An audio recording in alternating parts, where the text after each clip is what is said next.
Sí. Bueno, como le decía, bueno, la pastora, la verdad vino desde allá, y bueno, les manda un saludo, que estén bien, que bueno, que podamos, ¿cómo es? Estar acá en comunión, todos. Y bueno, y entonces, hoy les quería traer una palabra que el Señor puso en mi corazón y que nos puede ser de mucha edificación.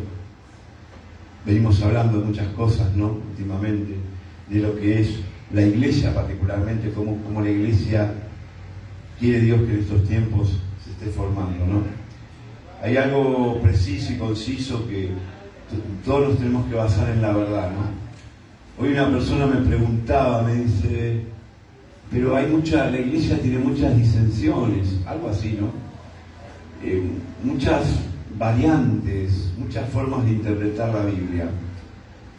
Yo me puedo llegar a encontrar con dos versiones distintas de lo que me han explicado, ¿no? ¿Cuál es la verdadera, me dice? Pueden pasar dos cosas, que las dos sean falsas, o que una sea verdadera y que la otra sea falsa. No puede haber dos verdaderas porque la verdad es una en Cristo Jesús. Amén. Amén.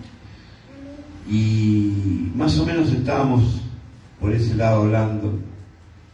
Y en ese momento me vino en el corazón esta palabra. Y yo los voy a invitar que podamos abrir 2 Samuel 6, 2. 2 Samuel 6, 2. ¿Lo tienen? Me dicen amén. Si no lo tienen, digan amén igual. Bueno, dice la palabra de Dios, y se levantó David y partió a Balá, de Judá, con todo el pueblo que tenía consigo, para hacer pasar por allí el arca de Dios, sobre la cual era invocado el nombre de Jehová de los ejércitos, que mora entre los querubines.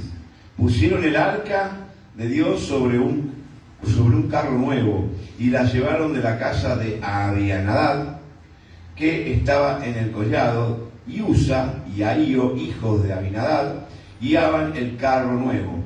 Y cuando lo llevaron de la casa de Abinadab, que estaba en el collado, con el arca de Dios, Ahío iba delante del arca, y David y toda la casa de Israel danzaban delante de Jehová, con toda clase de instrumentos de madera de haya, con arpas, salterios, pandeiros, flautas y címbalos. Cuando llegaron a la era de Nación, Usa extendió su mano al arca de Dios y la sostuvo, porque los bueyes tropezaban. El furor de Jehová se encendió contra Usa y lo hirió allí. Allí Dios por aquella temeridad, y cayó allí muerto, junto al arca de Dios. Y se entristeció David por haber herido Jehová a Usa, y fue llamado a aquel lugar Perez Usa hasta hoy. Y teniendo David Jehová aquel día, dijo: ¿cómo ha de venir a mí el arca de Jehová?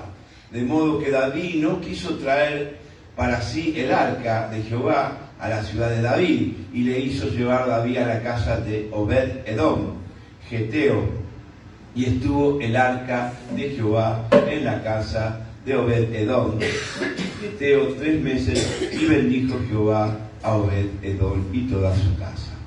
Padre, te damos gracias por tu palabra, por darnos, Señor, tus directivas, por poder edificarnos, por poder, Señor, tener hoy este privilegio, Señor, de poder expresar esta palabra que viene de tu boca, Señor, que hoy mi boca sea la tuya, Señor, y que podamos tener entendimiento, Señor, para nuestros corazones.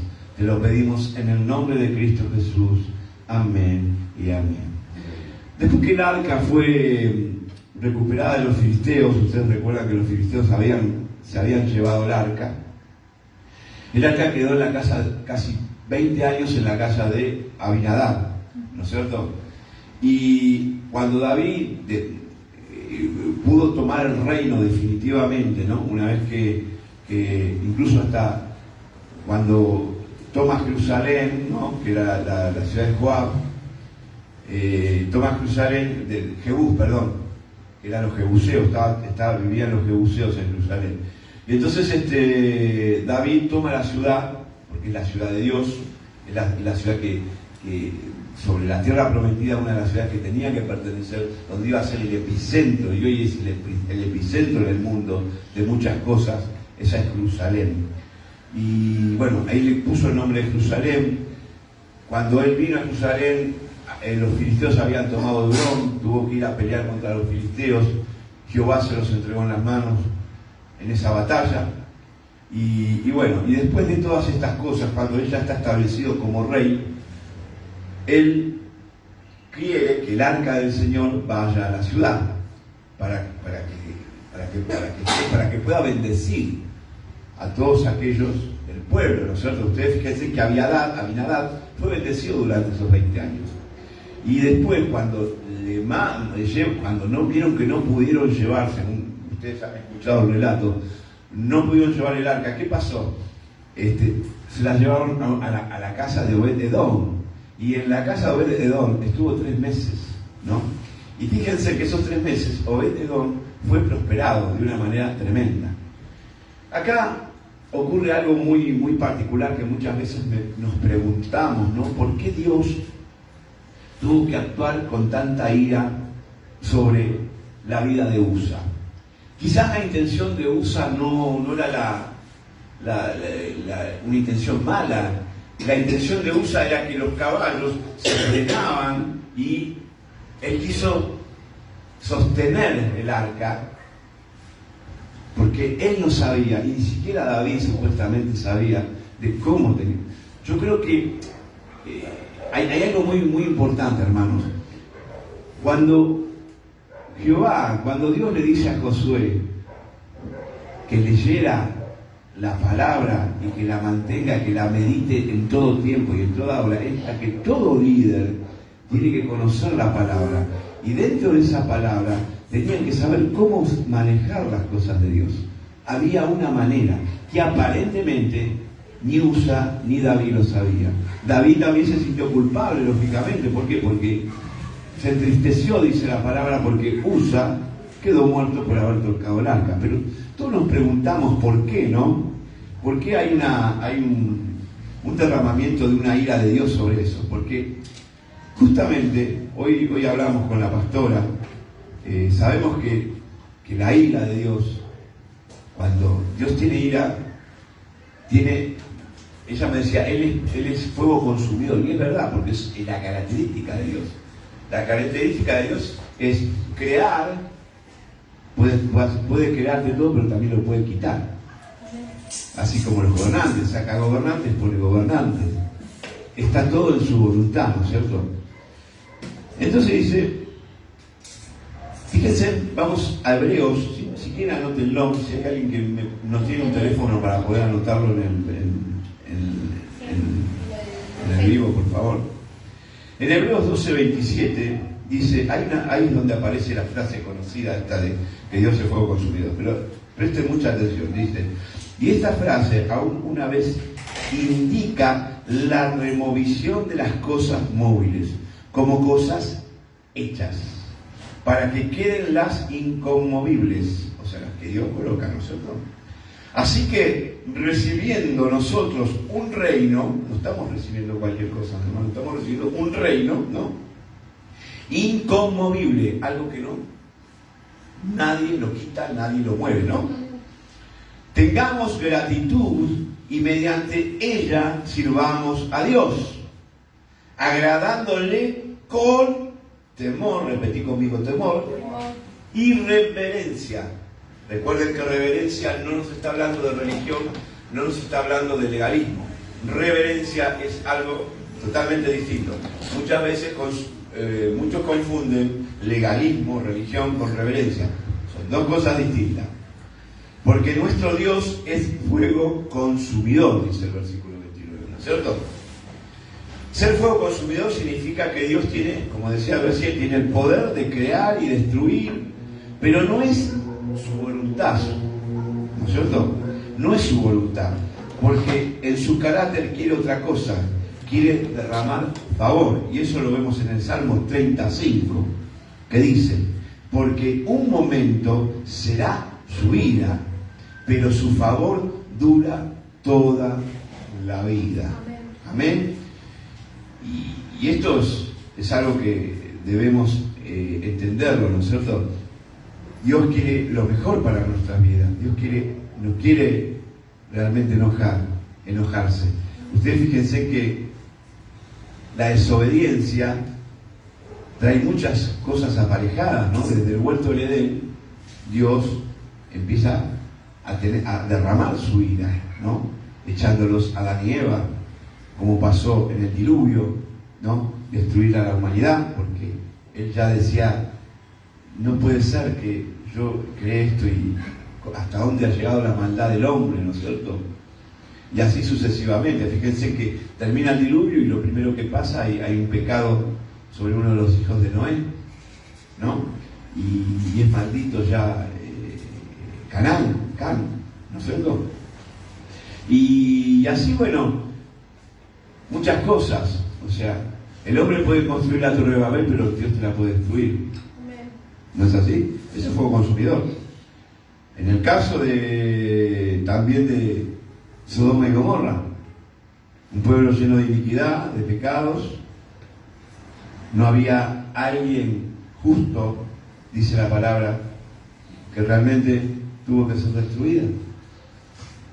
Seguimos, y lo que pasó en Egipto, cuando el pueblo de Israel es liberado, hubo 10 maldiciones que le llegaron al faraón. Y llegó, y fueron, digamos, fueron creciendo, ¿no? Paulatinamente, hasta que el ángel de la muerte mató a los primogénitos. Fíjense, eso fue consumidor. Y después la desobediencia, ¿no? Hubo un momento que ya Dios estaba tan hastiado de la desobediencia del pueblo de Israel, ¿no? Que terminó rondando 40 años por el desierto, por ser desobedientes, por siempre estar desconformes, ¿no? Llegando a decir: no, pero estábamos mejor en Egipto, ¿no? O sea, fíjense cómo las personas se aferran a la esclavitud, ¿no? Y hoy podemos ser esclavos de algo también en el mundo. Podemos ser esclavos de muchas cosas. Y la libertad solamente la vamos a tener en Cristo Jesús. Y es algo que tenemos que entenderlo. Y así sucesivamente, los reyes empezaron a introducir el pecado, no hacían las cosas que le agradaban a Dios, hasta que los babilonios vinieron y los deportaron, ¿no? Destruyeron la ciudad de Israel. Y eso fue permitido por Dios, porque ya Dios estaba atestado, dice la palabra, que estaba atestado de tanto sacrificio para el perdón de los pecados, ¿no? Para la expiación. Y ya Dios no quería saber más nada de eso. Entonces, llega el momento en que Dios, cuando descarga su ira, la descarga sobre el pecado. O sea, es notorio que el problema es el pecado. Es notorio que quiere decir eso, ¿no? Que el problema es el pecado.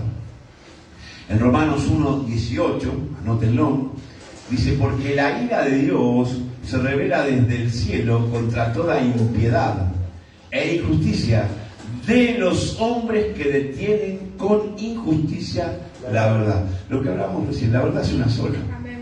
Pero a veces el hombre declara otras verdades y nos llevan a caminos totalmente equivocados, hermano.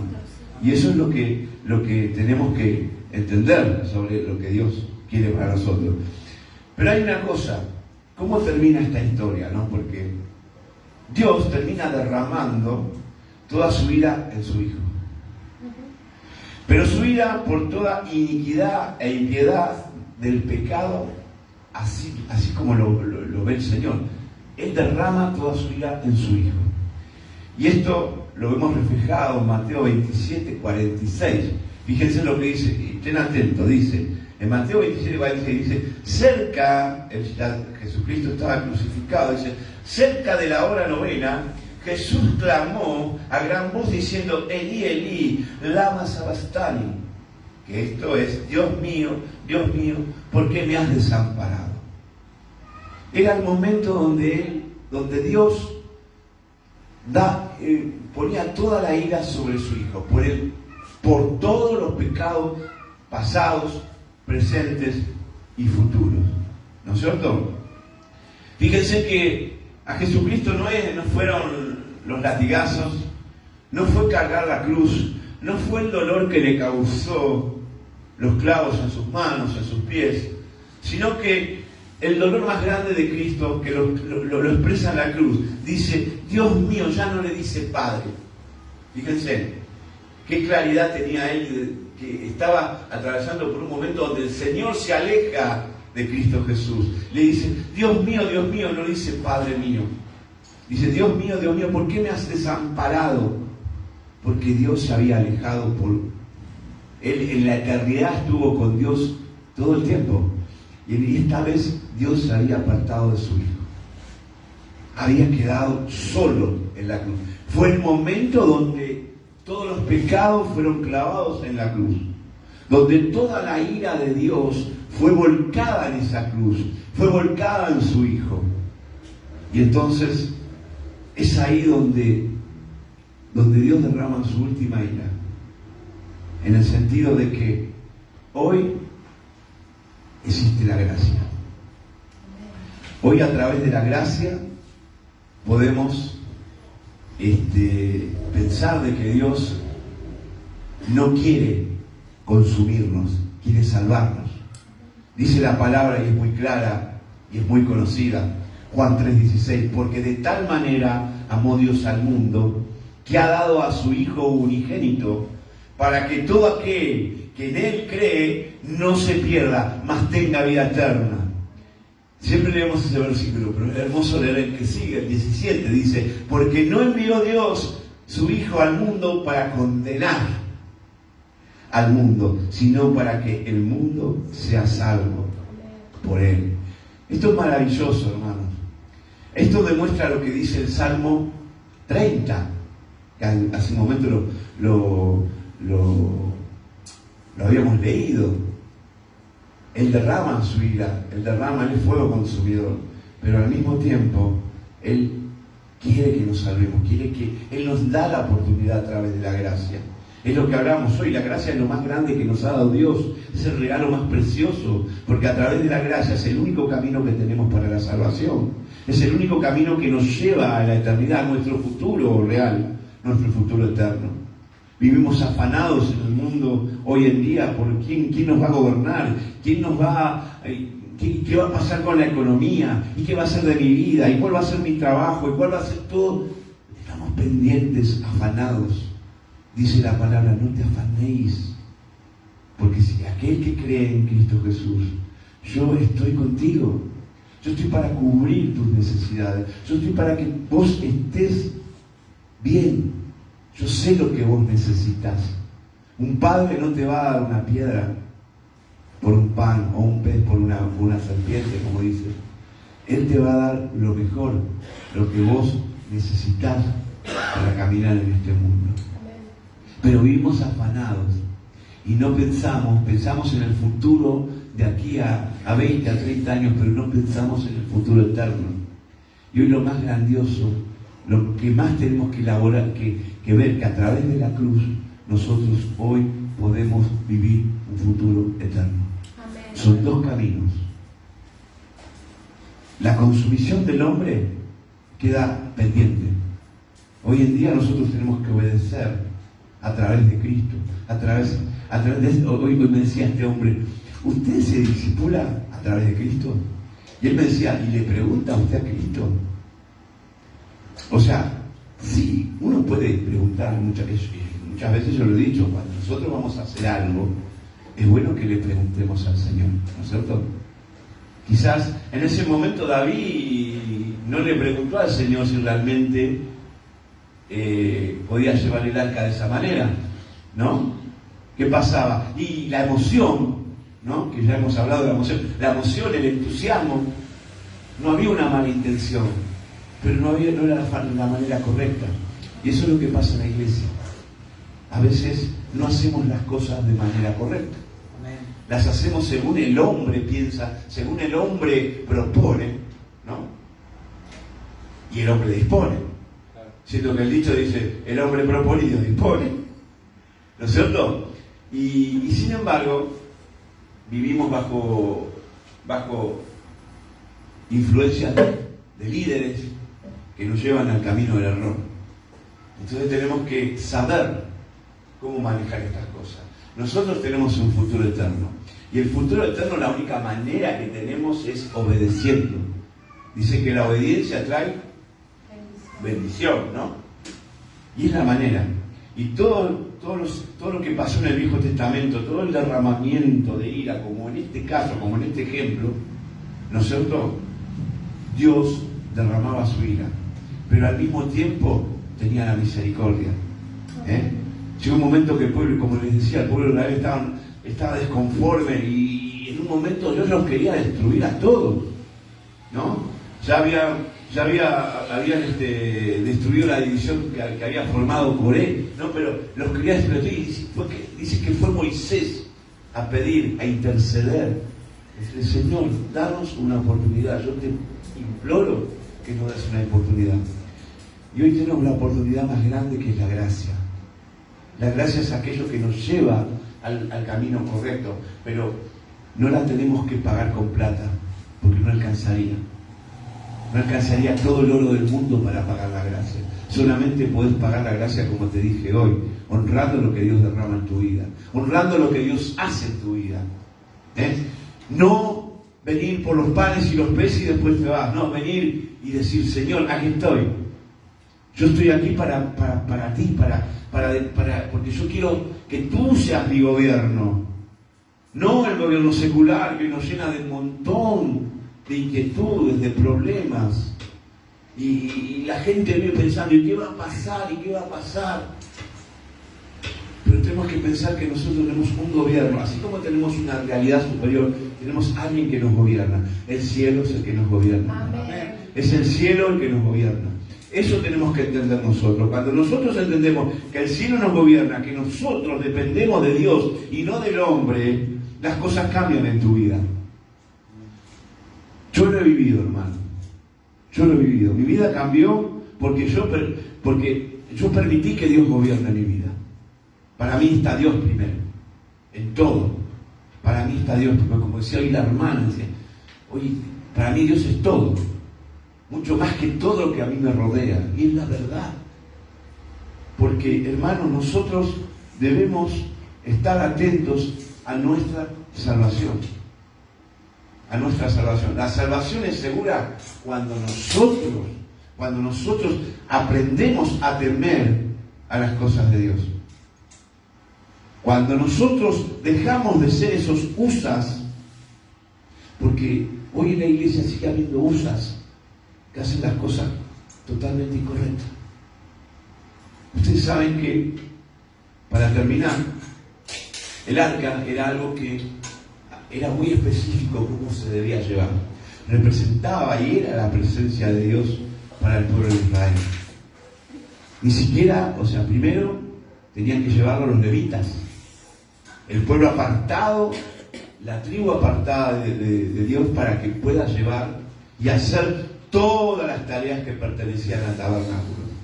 Ni siquiera la tocaban los levitas, porque había dos, en la caja había unas argollas donde pasaban unas barras y ellos las tenían que llevar con unas barras. Ni siquiera los levitas tocaban el arca. Ni siquiera los levitas. El sacerdote, cuando entraba al lugar santísimo, que era una vez al año para hacer la expiación, dice que en el borde de las vestiduras llevaban unas campanitas.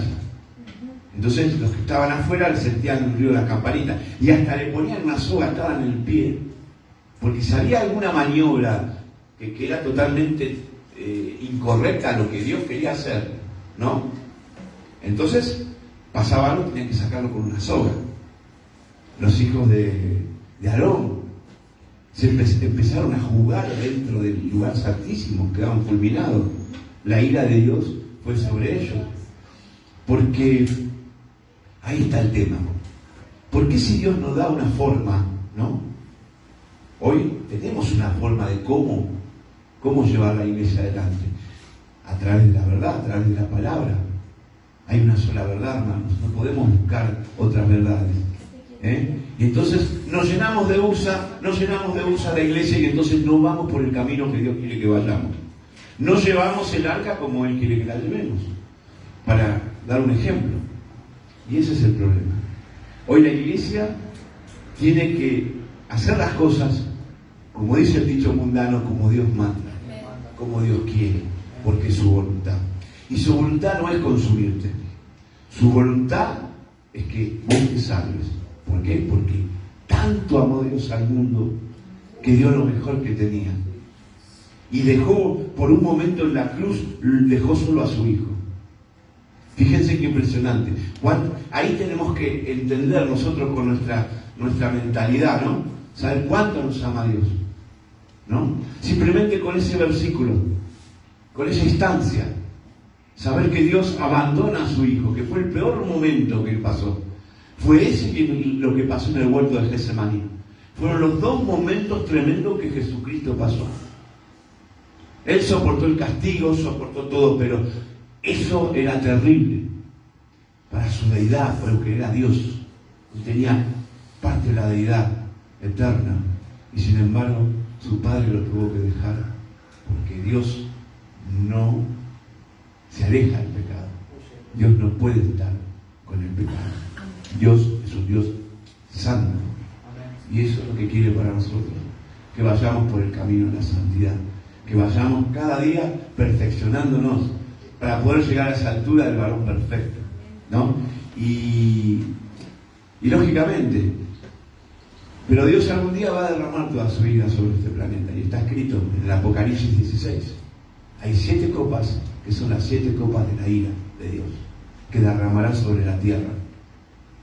Nosotros como iglesia tenemos que perfeccionarnos para no vivir ese momento. Para vivir el momento en que Cristo vendrá a buscar a su iglesia. Entonces, es el momento de prepararnos, no es el momento de andar. Ustedes fíjense las cosas que pasan en el mundo, ¿no? Todo lo que vamos viviendo en el mundo. Vivimos cosas que proféticamente se han hablado en las Escrituras, ¿no? Estamos, de alguna manera, viviendo cosas que están, digamos, alineadas con la palabra de Dios. Entonces, hermanos, tenemos que hoy empezar a vivir este tiempo de una manera totalmente distinta. Hoy la iglesia tiene que ser una iglesia fuerte. Hoy una iglesia tiene que ser como la que Pablo nos habla en Efesios. Una iglesia fuerte. Nada va a prevalecer contra la iglesia de Cristo Jesús. Y su ira está pendiente. Porque hoy hay gracia. ¿Por qué? Porque Él nos ama. Él nos ha dado la muestra de amor más grande en nuestras vidas. Por eso, hoy empecemos a vivir ese evangelio. Empecemos a vivir la verdad. Porque muchas veces hay cosas que se dicen para endulzar los oídos de las personas. Y no se dice la verdad. A veces la verdad duele. A veces la verdad ofende. Muchas personas se ofenden cuando vos le decís la verdad. Y a veces la verdad te confronta a ti mismo. Yo prefiero que la verdad me confronte, que me duela, pero que sea la verdad. ¿Por qué? Porque dice, conocerás la verdad y te hará libre. Amén. Nos ponemos de pie.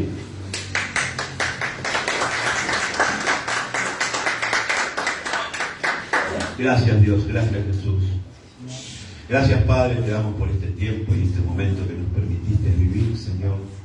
Que podamos ser edificadores de una iglesia según tu voluntad, Señor. Que podamos estar lejos de toda iniquidad, de toda impiedad, Señor. Líbranos de todo mal, Padre. Líbranos de toda tentación, Padre. Que podamos caminar yendo a ese camino de santidad para poder ir fortaleciéndonos, Señor. Poder llegar a esa estatura del varón perfecto. Gracias, Padre, te damos por todos aquellos que se conectaron. Señor, los abrazamos, Señor, con el abrazo de Cristo Jesús. Los amamos, Señor, los bendecimos, Padre. Y también bendecimos a todos los presentes, Señor, que de camino a sus hogares, Señor, puedan llevar esta palabra, puedan meditarla a tiempo, destiempo, en todo momento, Señor, y que la paz que sobrepasa el entendimiento llegue a sus corazones. Y Padre, llévalo en el hueco de tus manos y que no haya tropiezo en su camino. Los bendecimos en el nombre de Cristo Jesús. Amén y amén.